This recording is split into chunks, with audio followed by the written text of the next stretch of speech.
All right, welcome everybody. This is the last session for today before the office hours. This is an interesting one. This is about CP4I Cloud Pak for integration. And yeah, everyone's living with hybrid, with multi-cloud, on-prem, everything cloud environments. So how do you actually simplify the deployments when you're dealing with that landscape? So today I've got Andy and Giacomo are going to walk you through what this is really like in the real world now today, and how to do better with CP4I. So Andy, Giacomo, hand over to you guys. And everyone, questions, I'll grab the share, please, as we go. Alrighty, can everybody see that? And I'll start off with some slides, and then it's going to be mostly a demo, so it's going to hopefully be good. So yeah, I'm Andy Garrett. I'm the technical product manager for Cloud Pak for integration, and with me is Giacomo Chiarella, who is our master inventor and architect for Cloud Pak for integration. He's the person who actually makes all the magic happen. So we're talking about simplifying deployment. And the key thing is, what do you need to simplify? I mean, what's so hard? So we thought, you know what, let's actually do a demo. Let's do a real life sort of example. And it's one I call event-enabled insurance. And so what's the problem? Well, let's take a sample scenario. You've crashed your car and you need to make an insurance claim. So you get on your mobile phone, or you call the call center, and you go through and you say, okay, I've crashed it, and they come and get it. And the key thing is, at that point, you need to know what's going on. You need to know what the status is. You know, when my claim's been received, has it been approved? Am I going to get a little courtesy car or a loaner if you're in the US? And when's it going to be fixed? The people fixing it need to know, you know, when they got to ship the courtesy cars out, what's going on. The insurance system needs to be updated constantly. It needs buffering because lots more people can come in. You know, Friday afternoon, lots of claims. Maybe it can't cope. I've got a buffer. And you got loads and loads of people that are saying, where's my car? Where's my car? Where's my car? Where's my car? And so all of this takes lots of different interaction styles. So what you're going to do is you're going to attach a mobile to an API. So you need a REST API and API management. You've got to connect to these systems. So you need connectors and integration like App Connect. You're going to need buffering and assured once-only delivery to make sure that you can still respond to your customers, even though the systems might be slow or old if you've got an older system. And you're also going to need event streaming, because if you've got to update loads and loads of people in real time, you need to send that event out once, get the status out, and so loads of people can get it. And send events to different people and different things. So what this means is you're going to need to build lots of different things just to say an integration. And you're going to need different components to do it in CP4I. So you're going to define the API, as in what fields are going to be on the API, what's your name, what's your car registration plate, what happened to the damage, your version of what happened in the accident, which is different to everybody else's. And we're going to do that with App Connect, and we'll show that.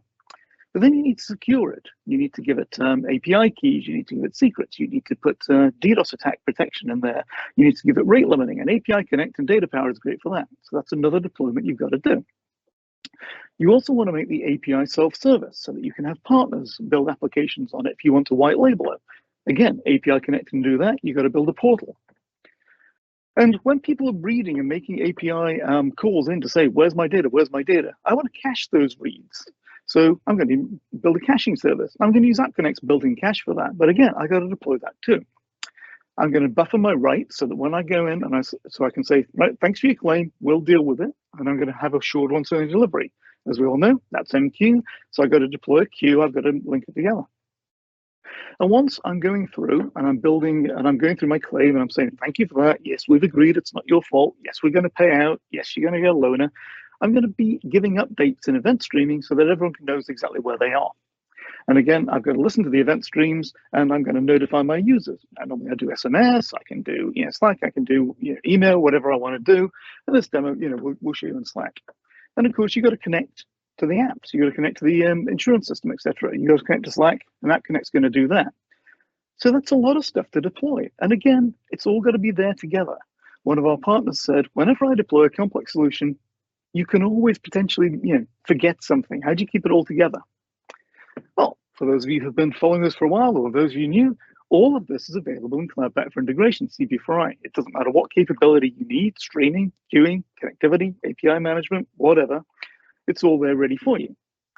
And what we can even do in this demo is use CP4I to simulate the claim system. We saw there about, thank you for your claim. We're now approving it. what we're going to do is we're going to put the claim on a queue.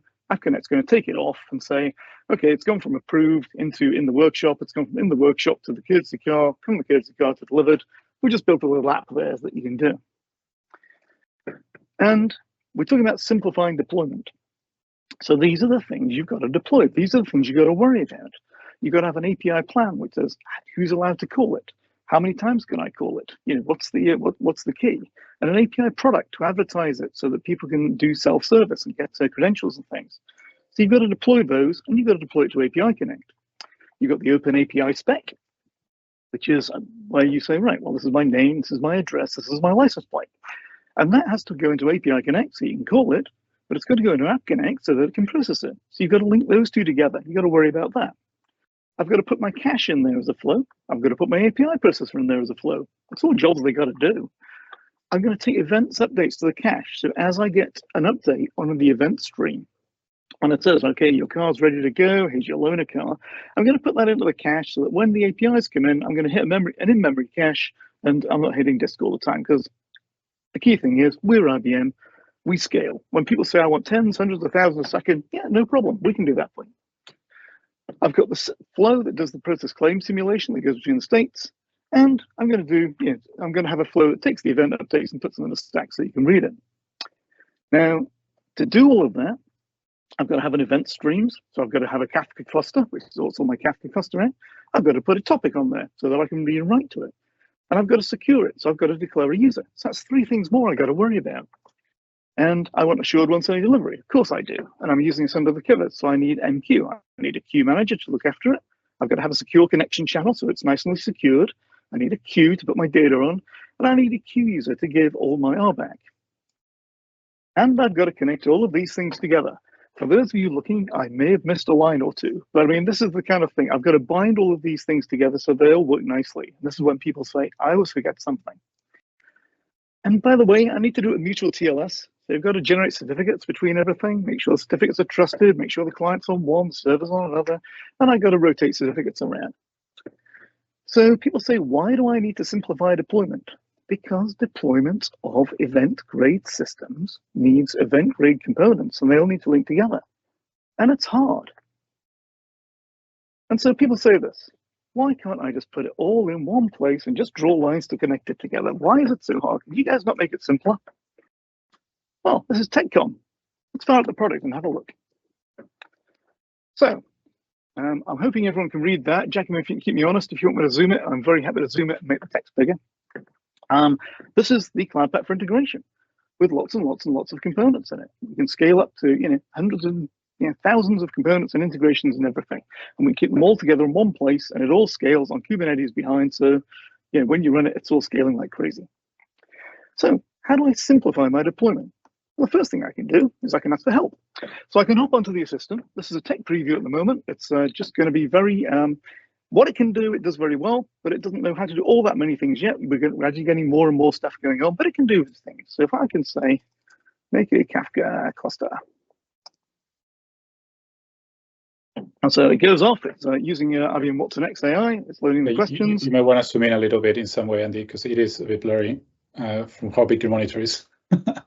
Okay, yeah, I got a 4K here. Thanks, Jackie. Can you see that okay? Okay. Should be better, but carry on, yeah. Yep, okay, just let me know. Thanks for keeping me honest. Alrighty, so I'm going to go EI Kafka there. So what name would I like for my Kafka cluster instance? What namespace would I like? And again, for those of you who saw early versions, now it goes off to your cluster and lets you choose your namespaces. So what storage class would I like to use? I've got to store it. I've got to worry about where it is. So all I've got to do is choose it. I haven't got to remember. I've got to think about availability. It's a demo, just one replica will be enough. But again, it's saying, do you want to use 3? It's helping out. Production or non-production, because obviously it's a different license. It's IBM. Now, I've read the license, but make sure you do. And I'm going to agree to the license. So it's going off into the cloud, and it generates a Kubernetes resource. So I'm simplifying deployment, and my Kubernetes resource is there. It's YAML. It's ready to go. Infrastructure is code. Now I can drop that into Git. I can argue it. I can do whatever it is. But I think I'll just apply it. So it's going to apply the Kubernetes resource. And again, this is relatively new. It goes through and actually drops it straight onto the cluster. So it does it. Let's go and have a look. I will just hit refresh. It'll go through. the development cluster there. I'm going to open my filters, go into my namespace, EEI, and here I can see it's building my Kafka cluster there. So that's my first thing that I'm going to do. But remember all the other stuff I needed to do.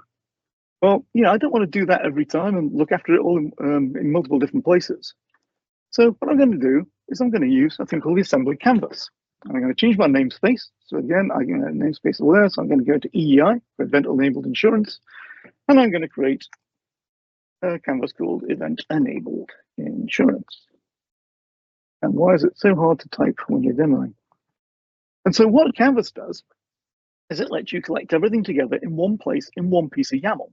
So the first thing I'm going to do is import existing instances. For those of you familiar with Canvas, again, you might not have seen this before, you can go off and import something you've already built. So there's my EEI Kafka cluster.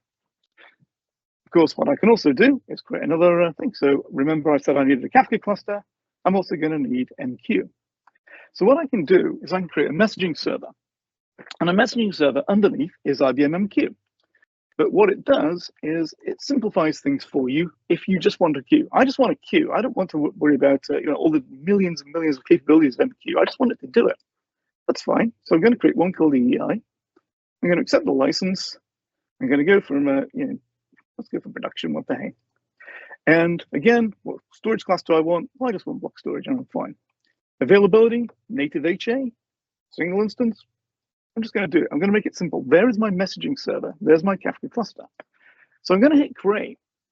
And every time I hit create here, what it's going to do is it's going to actually take all of those things, look at them together, and build them in. So if I hit refresh, I can see all of this stuff in my platform UI here. And I'm just going to filter my namespace so that I can see the stuff in there. So I can see, here's my Kafka cluster, which is building. But I can also see my assembly, and my assembly's got my Kafka cluster and my messaging server. And I can see that my messaging server knows that it needs to build a queue manager underneath. So I've got full MQ enterprise strength with the simplicity of, just give me a name. So I've got all of these things all connected together. So I'm going to go back into the assembly, and we're going to add some more stuff, because keep in mind all of those things we said we needed to worry about. I'm just going to consult my little checklist to make sure I've got everything. So I've created a messaging server. I've created a Kafka cluster. So I'm going to need a topic. All right, one topic. Just drag it on, simple as that. And so I'm going to create a topic, which is going to be claim status. So remember we said that we wanted to be able to tell everybody what the status of their claims is. I'm going to publish it to Kafka.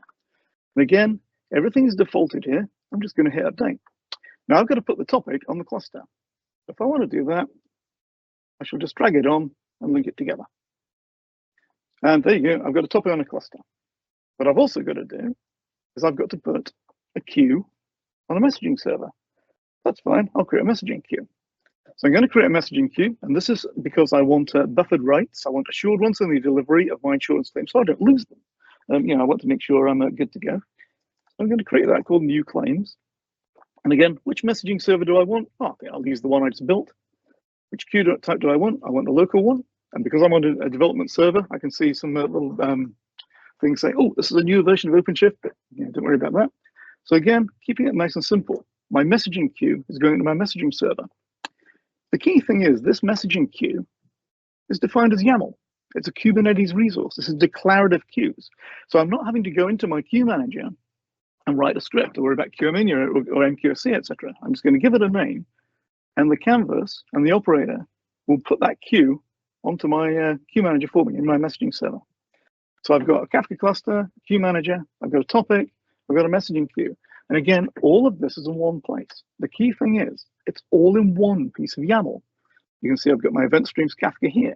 I've got my all of my data here. I've got how much CPU I'm using, how much memory I'm using. I've got my messaging server.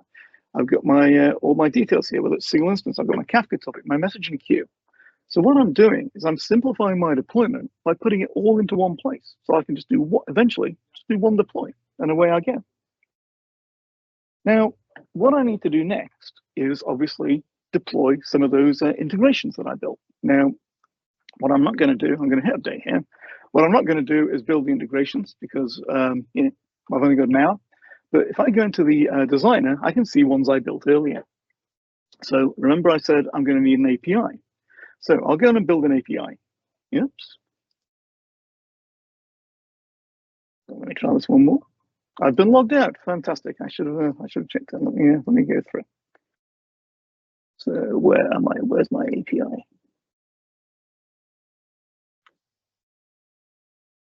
There we go. So what I'm doing here is I've got an API, and this is IBM App Connect Designer. And so it's nice and easy. We don't have to worry about building up an API specs and everything. All I do is I just type in the properties I want, first name, last name, damage description, etc. Then the operations. I want to create a claim or retrieve a claim. You've probably seen this lots of times before. So if I go in, it's just a simple thing. I have a request with all of my data. What I'm going to do is I'm going to cache it when it comes in. I'm going to make a callable flow. For those of you who don't know, callable flow is an easy way to call any one ACE flow from any other ACE flow across the cluster. What flow am I going to call? Well, on App Connect Enterprise, I can make a toolkit flow. So this is like the power user, the Eclipse version. I shall zoom this in a little bit so you can see it. But at the end of the day, I'm making a callable input. I'm creating a reusable service here so I can store my claim in the cache. A little bit of Java that hops my claim into the cache, no problem. And I've got to retrieve one. So I can store my cache, I can retrieve it. Again, I've got to deploy this and worry about that. So I cache the data in, I put the message on the MQ, and I send it out to Kafka. So again, that's one thing that I've got to do. What I've then got is I've got a claim processor. And what this is, it's simulating the actual backend system. So what it's going to do, it's going to read the claim from the queue here, and it's going to say, if the status is received, if the status is received, if I can actually work a mouse properly, there we go, it's going to change it to approved. If it's approved, it's going to change it to workshop. And round it goes. And again, it takes the status from there, drops it onto the MQ here, and then it updates the Kafka. So again, what I'm doing is I'm making a lot of different things that I can all link together. I'm making a composable solution. I can reuse any of these. So again, I can see here, there's the claim processor that we saw. And also, I've got an update claim cache. So when my claim is updated on Kafka, my cache is actually subscribing to my Kafka here. So it's updating my cache so that when I hit my APIs, what I can do is I can go in on my API here, and instead of getting the data from the backend system, which might not be able to scale as well as CP4I, not much does, when I go in to do my retrieve claim, I'm not going from the backend system, I'm just grabbing it from the cache. I'm taking that callable flow to go and get the cache and go through. So I can scale like crazy. So my API is writing data to MQ, it's reading data from the cache, and again, Kafka is streaming the data across to update everything. But it means I've got to put all these together and bind them in. The other thing I got to do is to make sure that I'm securely connected to all these systems. If you notice when I went in, you might have seen errors and thought, oh, he's not going to talk about those because this is a demo. These are not connected. And what I need to do to connect them is I need credentials, and I need certificates, and I need mutual TLS. There's nothing here in the connection. Now, what I could do manually, if I was going to do it, I could create a new connection. So I could look for MQ, for example, and I could try and connect to MQ. But if I need to connect with mutual TLS, I got to put a lot of stuff in here. I got to put listener port numbers. I've got to worry about certificates and key stores because TLS is hard, right? Wouldn't it be easy if I could just drag and drop between ACE and MQ and have it all done for me? Yeah, well, we talked about simplifying deployment, right? Let's see what we can do. So I'm going to go back into my insurance assembly, and let's see if we can solve that problem. So I'm going to hop in, and I can see there's my cluster, my topic, etc. Now, for those of you who know, to connect to a queue, I've got a messaging server, I'm going to need a messaging channel. So all I've got to do is drag my messaging channel here, and all I've got to do is remember what I'm going to call it. Oops, accidentally deleted the wrong one. I'm going to drag my messaging channel in.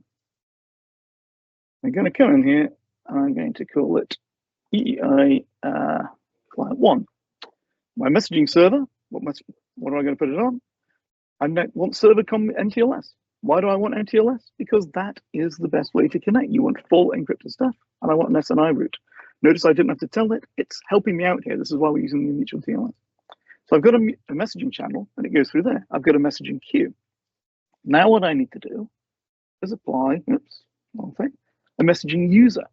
Now, a messaging user is my RBAC. It's saying, who am I allowing to read and write onto my queue? Because this is IBM, right? We're fully secured. So what I'm going to do is I'm going to write a messaging user, and then what I'm going to do is I'm going to give them put rates. So to keep it simple, I'm going to use one messaging user, claim put, right? I'm going to connect via the channel because that's how you connect to messaging servers. So I'm going to do that. What queues do I have access to? Oh, I think I'll just drag and drop. And normally you'd be writing scripts to do this and sending it out. What permissions do I want? Well, I'm just going to give it everything. Why wouldn't I? So I'm going to go browse, get, put, and the that's all permission on there. And so what I'm going to do is I'm going to do that. Now, what I can also do, which is interesting, is when we're developing these things, you remember on the designer, it said, how do I connect it? Well, what I want to be able to do is to automatically put the permissions into the designer so that I put it into the tooling so I can use it interactively. And so what I can do is I can select my designer, this is my tooling instance, and I'm going to create an account name called ClaimsPut. And what that will do is I've got a messaging user here, and this is my RBAC, that's now authorized to all of these things.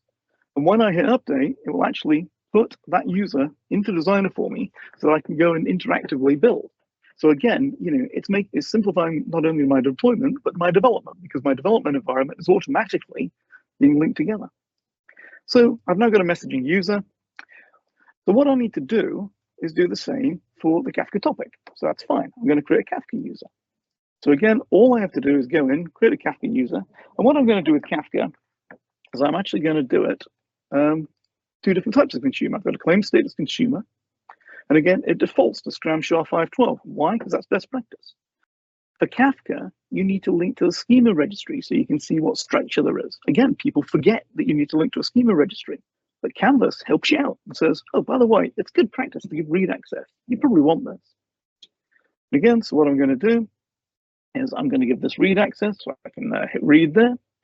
And the result I want is the claim status, which is my Kafka topic. You should be able to see it there. And what type is it? Well, it's a topic. So I'm just going to do that. And what I've got is I've got a claim status consumer. Now I've got to do a claim status producer.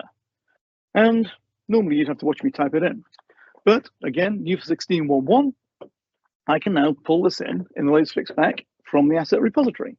So what I'm going to do is I'm going to take my claim status producer here that I've already had. Again, we talk about composability, and it's going to bring it in here. So I'm going to have to give it a name because obviously it doesn't know what I want to call it. So claim status producer. Again, it's defaulted into here. But because it's an asset, it knows I want full write permissions. It knows I want to go into here. So again, all I'm doing is it's like building a Lego model, right? I'm adding all these things up. And I can even zoom in and out way, way too quickly. I apologize. I have one of these mice that when you stroke it the wrong way, decides to set my zoom level. So again, I've got my RBAC. We talked about doing it securely. I've got my RBAC with my claims, my messaging user, etc. So what I'm now going to do is I've set up all my infrastructure. I've got to actually build something to run. So I'm going to bring in an integration runtime, which is an ACE runtime. So what I'm going to do is I'm going to create one, and I'm going to call it the claims processor. Oops. That's what I'm going to call it. I shall make sure I've got the right one. Oh, sorry, process claims. There we go. Again, I can choose which version I want. I've got to accept the license because we're IBMers. And through, which shall I do? I'm going to take the free license. Why would I not? And what I'm going to do is I'm going to add my bar URLs. For those of you who don't know, the bar, the broker archive, is the executable for IBM App Connect. And so to save time, I'm just going to copy these in. So again, I can have one executable. So I'm going to say, all right, well, maybe I want to do, I want to add my caching bar file. So this is my toolkit one. I'm going to add that in and just do it. Now, lots of people say, should I have one bar file in integration runtime? Should I have many? What should I do? Basically, we give you the option to do whichever you want to do. You can have one or many, and it depends, how much resource you want to give it, how you want to group things together. So I'm going to put 3 in one and say it's easy. I can create one integration runtime with 3. I'll do another one with 1 to show you that you have multiple options. So what I'm going to do is I'm going to add my claims processor, my cache processor, and my cache update all into one place and let it go. So I can go through here. What I also need to do is add some configurations. Now, what you need to do is I need to have a configuration to be able to go and get that bar file from Git. I need to be authenticated to it. So I'm going to say bar auth, and it's just going to be empty because I haven't bothered putting any security on that. If anyone wants to go and download my bar files, go right ahead. I put the cache in there. I need to set enable the cache, so that it turns the cache on. All right, I'll just add that straight in. What else can I put? I've got callable flows, and one callable flow goes to another, and it can go across any cluster, or across multiple clusters, or to the SAS, or whatever we want to do. There's a thing called Agent X that makes all this magic happen with a thing called Switch Server. But I need to tell AppConnect that I want to use this because it's optimizing it so it doesn't load everything up all in one go. So I'm going to put that configuration into there. So I'm going to hit those updates, and it will automatically bind them, and it will deploy them for me, so I know where I'm going to go. What I'm also going to do is I need to link all of these to my runtime. So I'm going to create something called a configuration. And what configurations do is this is the way that we tell AppConnect which of these to use, which queue to go to, which topic to go to, etc., etc. So what I need to do is I'm going to say, for this process claims runtime, I need you to link to this configuration. When I look in, it's just added it in. You can see the one there, goes through, claim config. So you can wire it, you can type it, I can simplify it. What I'm also going to do, I'm going to have my messaging user, I point it to the designer, isolate all pseudonyms, add it to the configuration. So I'm going to go for my claim config that I'm building. Doing here, and this one here, I'm going to call it EAI claim split. This is my account name so that I can reference it. Again, I hit the button there. Why isn't that going into there? I can see one there. Oh, it's because I can't spell config. There's always something, isn't it? So I'm going to put that on there. Claim config, that's better. Date, and it wires to there. That'll disappear. What I'd like to do is use the same approach for the consumer producer and the Kafka user. But because we are big fans of open source here at IBM, these Kafka users and producers are actually defined by the Strimsy operator, the open source Kafka. So we can't change those to make this magic binding happen. So what we've had to do is create things called a binding object. And this binding, again, it's another Kubernetes resource. And all I'm going to do is create a Kafka. Sorry, go on. I don't know if you want to drag and drop that one, Andy, just to show that the nodes also work. Oh, okay, yeah, I can do that. So I can drag and drop them. I can type it in. I can drag and drop, and I can go through. I can drag from here. Oops, will it let me drag from there? I'm not sure if it will. I think I have to tell it what type I want to do. The configuration, right? Sorry. Yes. Keep me honest. I also need to give it a different name. What am I going to call it? I am going to call it. I don't think it actually matters what I call it, but I will go through and make sure that I can actually call it the right thing. Well, you get that there was a question in the chat around defining our own palette. The Cloud Pak has a full set of fine-grained access control permissions now. So obviously we're doing this demo as the administrator, but if you want to give a set of users access to this canvas so they can only do queues or channels, they can. If you want to give them access on this canvas so they only do App Connect and event stuff, so it's all fully granular, and therefore different groups of people have a different set of options in the palette. But hopefully that makes sense. So you can enable some self-service models through that.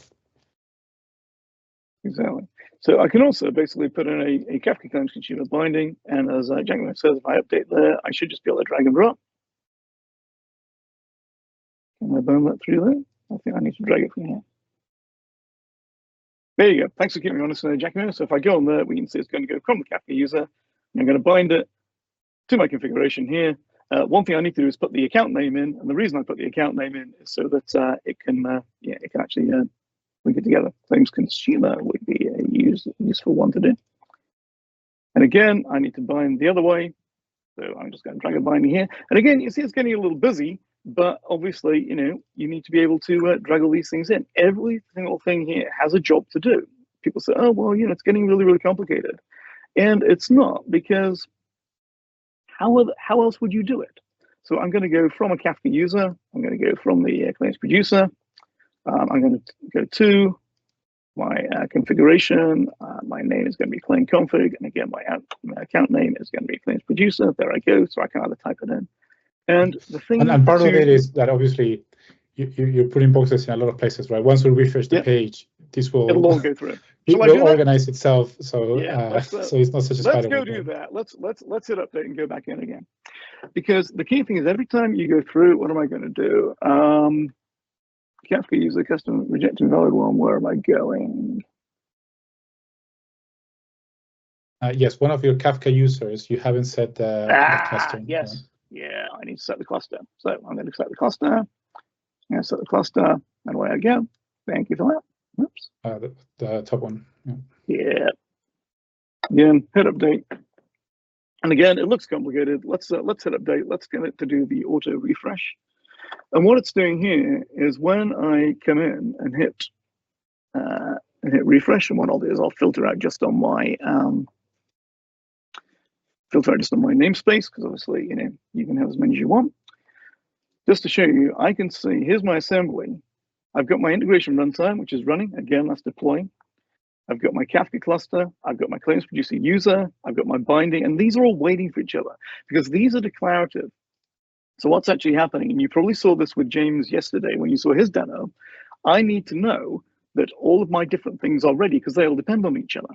So we're declarative. We say, I want this user to be here. I want this to bind to that. I want that to bind to the other.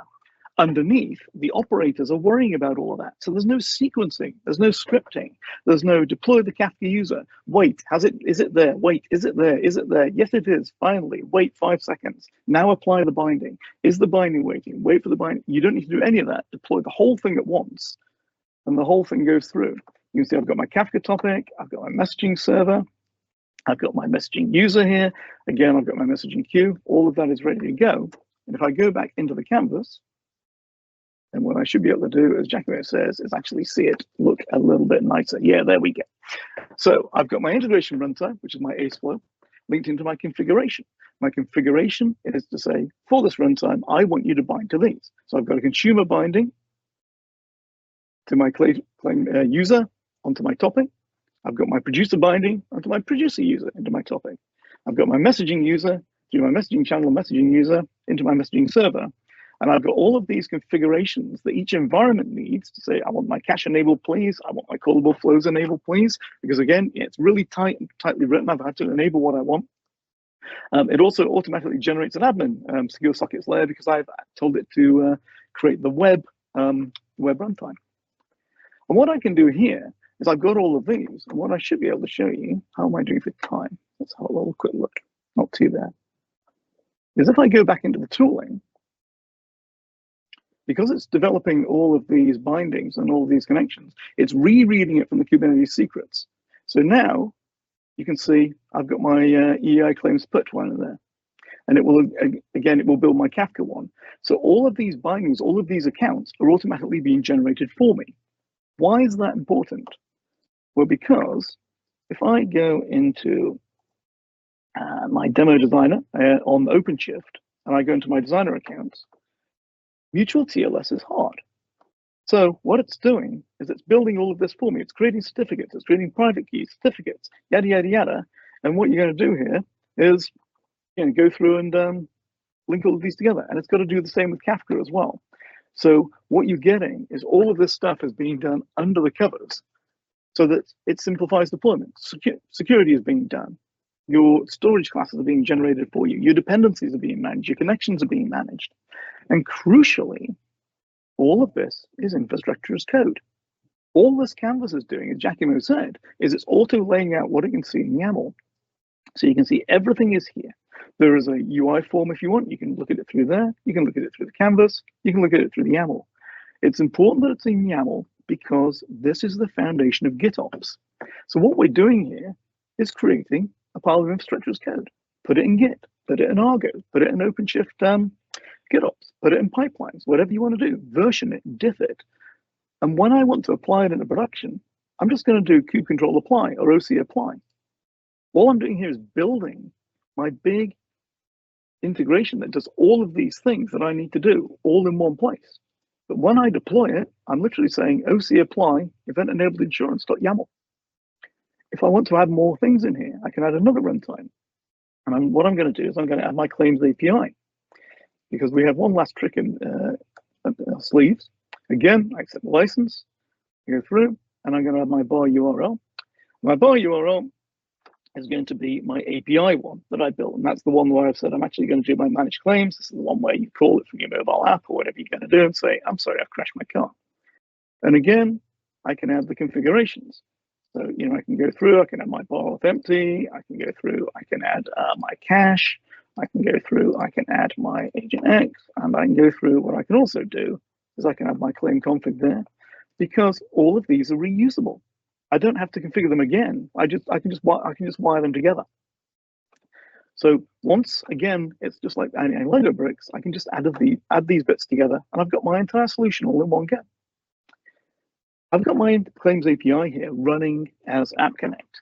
And App Connect's really, really good at connecting to things, moving data around, transforming data, putting caches together, all that kind of thing. But what it's not good at, out of the box, is defending against the attacking world. So it doesn't have a gateway that can manage rate limits and can look after DDoS attacks and all that kind of good stuff. It doesn't have a self-service portal so that you can sign up and get credentials and call the API in real time. So all of that kind of thing, we delegate to API Connect. And historically, you'd have to say, okay, I'm now going to create an API in API Connect and deploy that. But look here, we talked about simplifying deployment. We've deployed a Kafka cluster. We've deployed an MQ server with queues and topics and bindings. We've deployed an integration runtime, an ACE, that runs 3 different integrations. We've deployed another API. We've configured it all in one go. And all we need to do, surely all we need to do is expose this to API Connect. Well, if I go back into my asset repository where I've set up all my templates, what I can do is I can declare an API product template. And what this does here, if I go through here, so where am I? There we go. So basically, EI claim product. Oops, there we go. What it's doing is I can declare that I want to connect to API Connect here using some credentials, and that can be anywhere. That can be on this cluster, it can be in VMs, it can be in the cloud, anywhere I want to do, because it's full hybrid cloud. Which provider organization do I want? If you don't know API Connect, the provider organization is like, it's like your team. It's like, you know, you could have, say, in a bank, you have the mortgage provider organization, the current accounts, the credit cards, that kind of thing.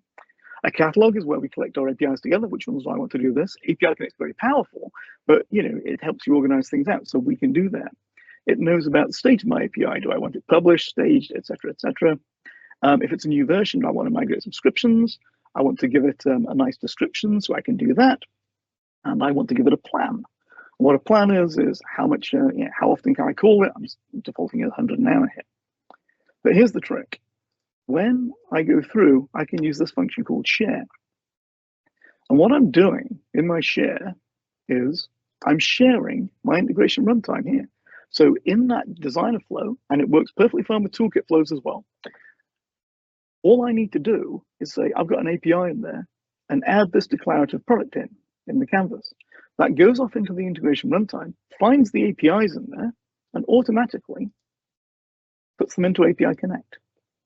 So I can see here, I've got the API claim product, and this API product is bound to here. So this will deploy to APIC, this will deploy to App Connect, this will deploy to the integration runtime. So all of these things will auto-magically deploy to the right place. So it doesn't matter where these things are, it knows how to deploy a runtime. It knows how to deploy an API. It knows how to deploy an API product, an API itself. It knows how to deploy queues. It knows how to deploy Kafka topics, and it knows how to bind them all together with full mutual TLS. So again, if I filter and I go into my namespaces, EI here, I can see all of this stuff deploying. And again, you don't need to worry about which order it's coming into. I can see here, remember these weren't working before? Well, they were just being reconciled. All I'm doing is I'm deploying code into OpenShift. And if I go to OpenShift, I can see it as YAML. It's fully Kubernetes native. Queues are now Kubernetes native. APIs are Kubernetes native. Kafka topics are. Everything is a resource. Here's a Kafka topic. If I click in here, I can actually sort of go in and I can see that I'm linked into my Kafka cluster. It'll take a little while to come up. It's the first time I've been in. I thought, what the heck, let's do it. And I can see my messages. There's nothing to display, but I can see my Kafka cluster. I can go into my messaging server here, and I can see I've got my messaging user, and I've got my queue manager. And if people don't believe it, here's the queue manager. These are not CP4I specific things. This is CP4I simplifying your deployment of event streams, simplifying your deployment of MQ, simplifying your deployment of API Connect, simplifying your deployment of App Connect, and most key, simplifying all of the binding together. So if I go in here, I can see there's no queues and messages. Oops. I don't want messages. There's my new claims queue. All I did was drag drop. It's in there. It's linked. I've got channels. I've got security. I've got certificates. It's all done for me. So let's have a look there. The claim product is blocked. Why is that? Well, it's telling you what the dependencies are. So each component, when it's being deployed and simplifying it, it's saying what it's trying to do. So it's saying, I can't find the integration runtime. Remember we said when we have an API product, it goes off into the integration runtime, finds all the APIs in it and puts it out. But it knows it's got to wait. So it's waiting for you. That's no problem. So let's go and have a look. Those of you who aren't aware, integration runtimes are now first-class citizens of the platform UI. But again, this is new. So I can just go in there, and if I want, I can go straight into the App Connect dashboard and I can see the status. So this is pending here. What's it doing? It's creating a deployment. So it's creating a full Kubernetes deployment. So all I've got to do is wait. And the great thing about doing live demos is you can't tell, but my heart rate is 180 because I'm thinking, okay, I am relying on this to run through. So I'm waiting for my Kubernetes to go through. Oops. I will go through back to namespace EI. Yeah, dashboard, let's see if that's deployed. It has deployed, so there we go. So I've got my claims API. Again, if you don't believe me, what it is it's a full App Connect runtime. I'm going into the App Connect dashboard to see it. And as I go into the App Connect dashboard, this is the App Connect dashboard that everyone knows. So I can see my runtimes, my claims APIs, my process claims. If I get my process claims, I can see all the things that I deployed. So underneath, it's not like there's any sort of weird CP4I version of App Connect. It's the App Connect, it's MQ, it's API Connect. It's all the products with all of the history and all of the stability and all of the excellent stuff that you know love and are being updated all the time. We've got App Connect 13. We've now picked up the MQ cross-region replication. All of that stuff is here. So this claim product here, an API, what that's doing is that's auto-published. So if I find the right tab, I'm going to go into the portal. Remember one of the things we said we needed to do? Not only do we need to expose the API and defend it with a data power gateway, so we've deployed data power as well and dropped it onto data power, so we've got that class leading gateway. So again, I'm going to hit refresh into the API portal, and what I've got automatically is my EI demo product that I declared. The operator's taken it, put it into API Connect. It's put my plan in, 100 calls per hour, you can see there. I can go in, and it's generated a test client. And it's generated all this thing here. This is all the great stuff. For those of you who don't know API Connect, I haven't had to do anything here. It generates this portal automatically for me, whatever my favorite language is, any Java fans, any Node fans. And you can go through, there's the post, there's the get, and you can see all of this stuff running through. So the key thing is, when I go back in here, all of that stuff, I've deployed 2 integration runtimes and 4 integration flows. I've deployed a queue. I've deployed a topic. I've bound 2 different users to the topic, one with read, one with write. I've deployed a queue user. I've set up mutual TLS between the whole thing. And what I could have done, and what I probably should have done, is I could just share this as a template because I think people might want to use this as an example. So I should just share this as a template into the asset repo. I'm going to say it's going to be a demo, the insurance. I'm not proud. Oops. That's where I can spell my name. EIA demo. And I'm going to mark it as approved because we even have this idea of approved assets. And when you have approved assets, you can say these are the ones that are approved in my company. These are the templates that I want to use. These are the patterns that I want to use. And it'll go in there. What I can also do then is I can then use policies underneath to go in and enforce those assets and those standards. So the idea being that when I simplified my deployment, then what I can do is not only make it easy to deploy, all of that thing is one simple line, OC apply event label insurance. I can actually go in and I can put guardrails in to simplify it even more so you can't go wrong. I can say, okay, here's one here to stop default canvas names. So I don't want to do that. And I go through and I can actually sort of add this in and say what I want to do and invalidate it. And what that lets me do is go in and define lots of things. I can say, here is the maximum amount of memory anyone's allowed to use. If anyone creates a queue, it's got to be native HA. And if you try and deploy it, not just from the GUI, but from from Argo, from pipelines or anything, from the command line, that policy will lock in and ensure your corporate standards. So when you have thousands of integrations, and lots of our customers do, probably people on here have hundreds and thousands, you can make sure that they all follow your naming convention. They're all in the right namespace. They all have the right amount of memory. They all have the right amount of replicas, because everybody's different and you want to do corporate standards. So that's pretty much the demo. It's slightly quicker than I expected, which is a good thing. But the key thing I wanted to show is what we are building is not just a quick integration. What we're building is not just, they're not just sort of going to come in and say, I want to link two systems together, or I want to do an API that just goes into one application. Integration is complex because it can do complex things because you have complex business problems. All of your businesses out there are doing complex business problems. You're innovating, you're connecting to these things. They can connect, off to what's next, multiple different AIs going through, all this kind of stuff. And you need these different patterns. You need assured delivery. You need event processing. You need connectors. You need caches, all that kind of thing. And so you build them up in little bits. The future is composable, as one of our execs said.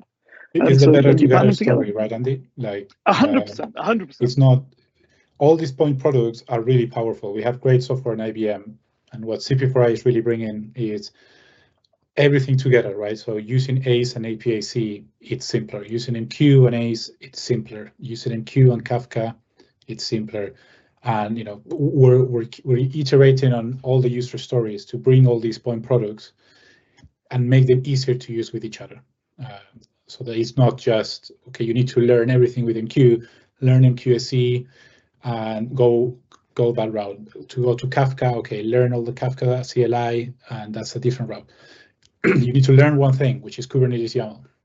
You learn Kubernetes YAML, and you integrate it together, and you deploy it through Argo using one consistent data model, because that's the other bit that sometimes developers find it really useful, right? You only need to learn Kubernetes YAML to manage MQ, to manage Kafka, to manage API Connect, and so on. 100%. And because it's YAML, because it's Kubernetes, because it's open source, you can GitOps it however you want. It doesn't matter what type of Git you use or what type of version control. It doesn't matter if you use Jenkins or TechCon or Argo or OpenShift GitOps or whatever. We're compatible with whatever you want to use, and we can run on OpenShift on any cloud and on multiple clouds. So you can link these together. Use MQ across different clouds and across different premises. Use MirrorMaker to move the Kafka across multiple different ones. App Connect will link to anything from anywhere and anywhere. So not only can you drop these on individual clusters, you can wire multiple ones together. It's truly hybrid. It's truly declarative. And that declarative nature. So because it's all declarative, right? You define the desired state rather than you define the script to get to a state. You can take this state that Andy has defined in YAML, put it on any OpenShift cluster, as long as it has the EEI namespace, and it will generate the exact same enabled, event-enabled insurance system, right? You can recreate it quite easily. Our operators ensure that the state that you're defining is the integration that gets outputted at the end of the day. It makes things like promotion through environments easier. It sometimes makes disaster recovery easier. It makes backup and restore easier. There's a lot of things that get enabled through that declarative nature that Andy has just shown. And the canvas is just a very useful tool to author that together, right? Like you've shown, Andy. You link it all. You can start getting familiarized. Some people use the canvas to learn how to develop something. But when they take it to production, they just use the code that gets generated under the covers. We had a few questions in the chat, Andy, as well. I don't know if I wanted to quickly cover them. There were 2 extra questions. Yeah, if you can go through, Jackie, you're doing a great job. Go right ahead. One was more of an idea. Melis mentioned, could we export this as a C4 document? I think we've discussed in the past, the ability to download this in some way. Although for now, you can just take a screenshot. In the future, maybe we can add, I've asked for an idea to be raised. Maybe we can look at some export options for those that have some architectural, because it does give you one thing that is very important, is it does give you an architectural diagram as well, in a sense, where you can see for this integration use case everything that is touching, right? All the applications that is touching. And the other question was, how do you generate certificates? I think that the answer to that question was simply we use the OpenShift Cert Manager. So again, a lot of abstraction that we're happening that we have under the covers, and then some of it is because OpenShift enables it for us, right? So OpenShift comes with Certificate Manager that's handling all the certificate infrastructure for us, both for internal TLS and then external TLS for those that need an external endpoint. Exactly, and if you want to see them, you can go in and, as you saw, they're all held securely in the secrets and in the OpenShift underneath. So they're all available, predicted by OpenShift RBAC. Yeah, Melis also mentions the ability to import a C4 diagram. I think that's a bigger challenge. We can definitely explore converting, a generic C4 diagram into Kubernetes resources that we know will give you that output. You may need to go into the realms of some fancy AI there, but maybe there's some rules that we can code to make it work. But that's a good idea. And the other one, if you want to take the MQ cross-region replication question. Yeah, sure.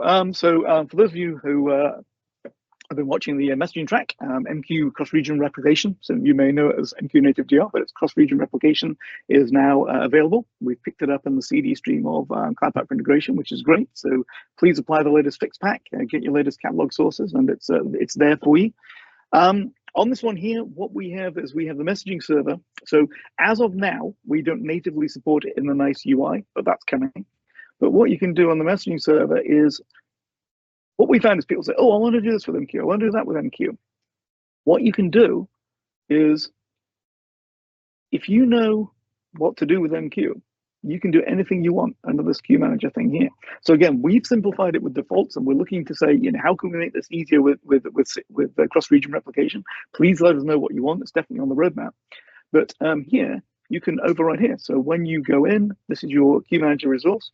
Look up your queue manager spec for the cross-region replication, and you can add that kind of thing too. Is it as easy as dropping one on one region and one on two region? Not yet. It's something we're investigating, and we'd love to work with you if you've got a use case. Ping myself or Giacomo, and we'd love to talk to you about what you want to do with that. One other thing is, again, I only showed it briefly about importing the existing instances. Some people have said, well, is this big and heavy? How much does it cost?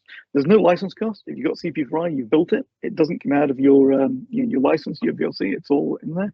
So if you have lots of things already deployed in containers, and you think, oh, I'd really like this view of it, I'd like it to put it together, I'd like to simplify it, then literally go in, find your existing instances, click, click, click, just like I did with my Kafka cluster, and drag them in and add them into templates and assemblies so that you can you gather all your dependencies together. So it's not only for new things, it's for taking what you already have, reusing it, and composing it together. We've made it so you can use whichever way you want to go.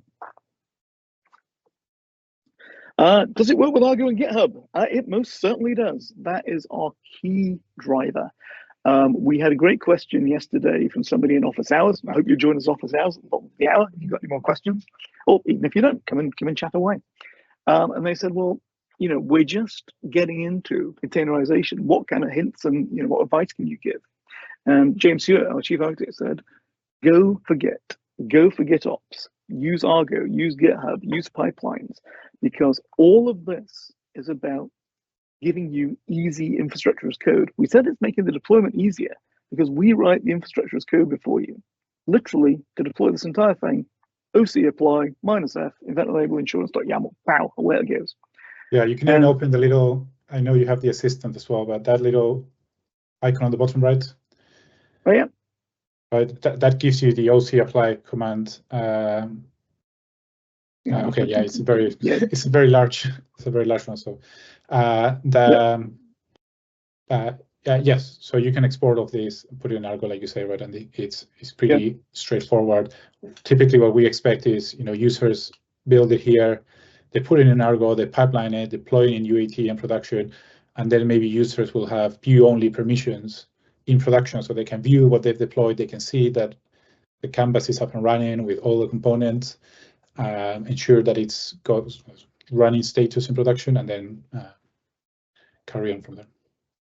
Exactly, and it's really light. I mean, it's what, CPU, I think, to run all of this, to get it going. There's no sort of overhead on your cluster or anything like that. That's right. It's only 3 cores, and you get the whole platform experience with all these authoring tools. Yeah, and it's worth. Yeah, that's a good point. It's also worth noting, Andy, that a lot of the technology that we've shown, like the queues, the topics, if you click cancel and you go to the create experience, the regular create experience, will I don't know if you can do that, Andy. If you click cancel. Sorry, just looking at the question. Sorry, where do you want me to go? Sorry. So if you click cancel and go to just create an instance, the regular create an instance. Yep. What would you like? So here, I just wanted to highlight, here's everything, right? If you also wanted to just create a messaging user, depending on what the user has access to, they'll get the tiles, and they can just do it here. And ultimately, the only thing we need to create it is our operator and the YAML. So even if you don't have the UI, you could just install our operator and start leveraging these declarative API Connect and MQ technologies, so that you can create them with YAML, right? So the UI is really the help to author that Kubernetes YAML to create it and manage it. You only need our operator and the underlying YAML. Exactly, and you've got the templates and the samples as well to help you along. It really is a case of any integration style is available for you, and because it's CP4I, as we always say, it's one place to discover and develop, one place to basically you don't have to pay extra for any of this. It's all as long as you have enough VPCs to run it, it's all there. Look at the power of the different styles. Frank, how are we doing for time, sir? We are doing very well. We've got 3 minutes left. So just to sum up, if everyone could take the poll, just to see how you rate this session. And remember, the office hours is starting in a few minutes. They don't give us a lot of time between sessions. So we'll be jumping over there in a few minutes. So if you've got other questions that you don't think we can tackle in 2 minutes, but we can tackle it in 30, then jump over to the office hours. It should be in your session catalog. This session does have some slides at the bottom, but if you want to watch this again, it's probably better to watch the videos because this was really a live demo. And that is what we have for right now. So thank you, Giacomo, and thank you, Andy. Very interesting session. Live demos are always fun and risky and real. There's no bluffing behind this. This showed you how it's possible to do this. Very, very complicated thing you would think if you're trying to do it manually, and being able to do it basically in less than 40 minutes is pretty amazing. Yeah, Andy definitely beat his record there. I think he was the shortest time I've seen him do it. Yeah. All right. Any more questions from anyone just before we go?